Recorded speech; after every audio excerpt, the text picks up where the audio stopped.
देखिए, group theory में आज हम लोग पढ़ेंगे इवन एंड ऑड परमुटेशंस। तो कोई भी परमुटेशन इवन परमुटेशन होगा यदि उसे हम इवन नंबर ऑफ ट्रांसपोजिशन के रूप में व्यक्त कर सके। अब ट्रांसपोजिशन आप जानते हैं कि a cycle of length 2 is called transposition. और यदि कोई permutation odd number of transposition के रूप में एक्सप्रेस हो तो उसे हम ऑड परमुटेशन कहते हैं। तो इसे हम इस तरह से डिफाइन कर सकते हैं, है ना। पहले हम इवन एंड ऑड परमुटेशन का एक ही साथ डिफिनीशन लिखेंगे। तो लिखेंगे कि a permutation is said to be even permutation if it is expressed as the product of even numbers of transpositions. Otherwise, it is said to be odd permutation. Odd permutation. तो यही definition है। अब जैसे example हम लेते हैं कि अगर f कोई परमुटेशन है और मान लिया जाए कि यह 1 2 है, 1 2 1 3 1 4 इतना है। तो देखिए ये लेंथ 2 का है, लेंथ 2 है, लेंथ 2 है। तो 1 2 3, तो ये 3 ऑड है, इसलिए यह f एक कैसा परमुटेशन है? ऑड परमुटेशन है ना, ऑड परमुटेशन। यदि मान लिया जाए कि जी कोई एक परमुटेशन लेते हैं 1 2 2 3 3 4 4 5, तो 1 2 3 और 4 ये इवन है, तो यह जी कैसा परमुटेशन है? तो इवन परमुटेशन है ना। अब क्या होगा कि कोई परमुटेशन दिया रहेगा और ऐसे एक्सप्रेस करके नहीं दिया रहेगा, आपको अपने से उसको ट्रांसपोजिशन के रूप में एक्सप्रेस करना होगा। जैसा कि पिछले क्लास में जिसका वीडियो अभी क्लासेज पटना के YouTube चैनल पर अपलोड है, आप देख सकते हैं कि किसी भी परमुटेशन को हम ट्रांसपोजिशन के प्रोडक्ट के रूप में कैसे हम व्यक्त करते हैं। तो डायरेक्ट जब दिया रहेगा तो काउंटिंग करके इवन और ऑड कह देंगे।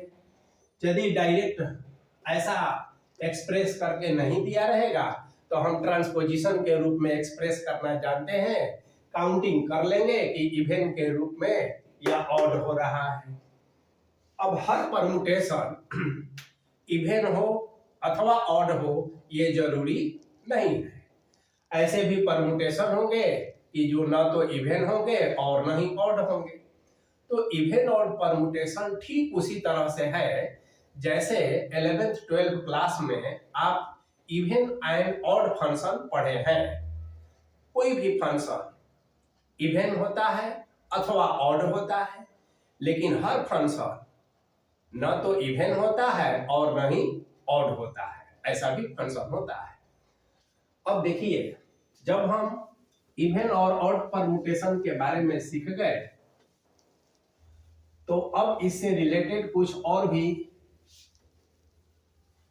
डिडक्शन कहिए, थ्योरम्स कहिए, हम देखेंगे कि अब जैसे मान लिया जाए कि f एक इवन परमुटेशन है और g जो है भी एक इवन परमुटेशन है। इवन परमुटेशन और g जो है यह भी इवन परमुटेशन है।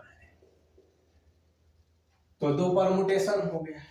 अब इवन और इवन, तो इसका जो प्रोडक्ट होगा, ठीक है ना, इवन और इवन का जो प्रोडक्ट होगा वो भी इवन होगा। तो एफ डॉट जी अगर प्रोडक्ट का मतलब, तो ये क्या हो जाएगा, यह भी इवन हो जाएगा। तो ये रिजल्ट है। अगर मान लिया जाए कि ई इवन हो, एफ इवन हो और जी ऑड परमुटेशन हो, ठीक है ना, तो एफ जी जब कहेंगे इसका प्रोडक्ट, तो ये ऑड हो जाएगा, है ना। जब एफ भी ऑड हो और जी भी ऑड हो, ये ठीक उसी तरह से है जैसे आप नंबर सिस्टम में माइनस और माइनस प्लस होता है, और उसी तरह से प्लस माइनस माइनस होता है, ठीक उसी तरह से। तो ऑड परमुटेशन अगर ये है और ऑड ये है, तो ये इसका जो प्रोडक्ट है एफ जी, यह इवन हो जाएगा। ऐसे भी आप जानते थे कि माइनस में माइनस से मल्टीप्लाई किया जाए तो ये प्लस हो जाता है। अब यहाँ प्लस, यहाँ साइन स्कीम है और यहाँ इवन और ऑड परमुटेशन है। अगर आप भूल भी जाते हैं तो इसी पैटर्न पर आपको आगे चलना है।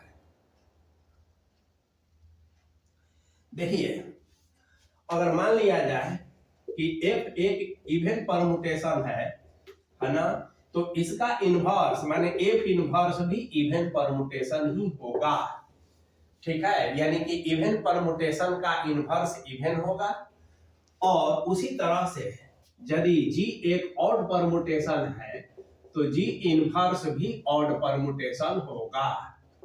तो ये ऑड परमुटेशन का इनवर्स ऑड ही होता है। तो ये बेसिक कुछ रूल्स है जिसे आपको ध्यान में रखना है, जो बहुत आसान है। अब देखिए, एक इंपॉर्टेंट रिजल्ट है, थ्योरम है, जिसे आपको ध्यान में रखना है, और वो है कि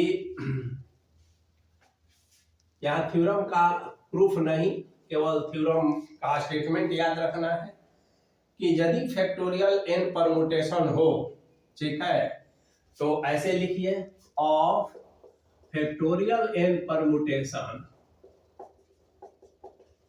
ऑन n सिंबल्स। अब इसका मतलब आप जानते हैं, प्रीवियस वीडियो में ये विस्तार से चर्चा है।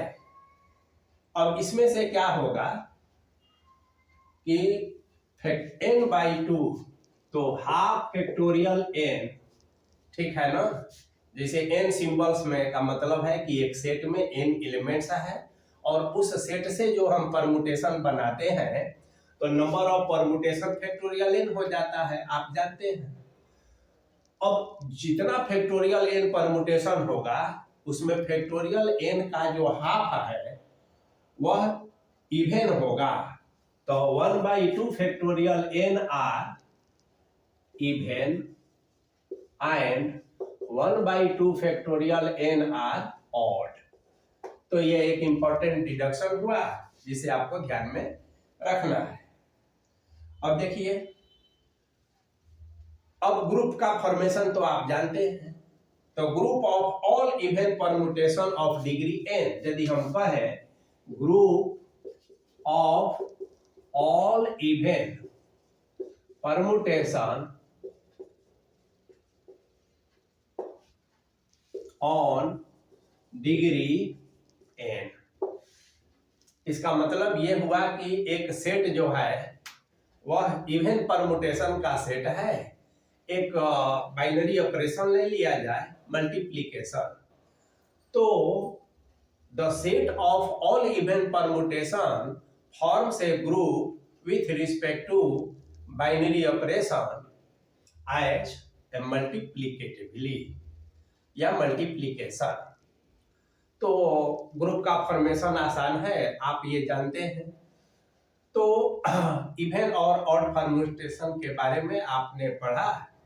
अब हम लोग नेक्स्ट क्लास में order of an element of A group, group के एलिमेंट का ऑर्डर क्या होता है इसके बारे में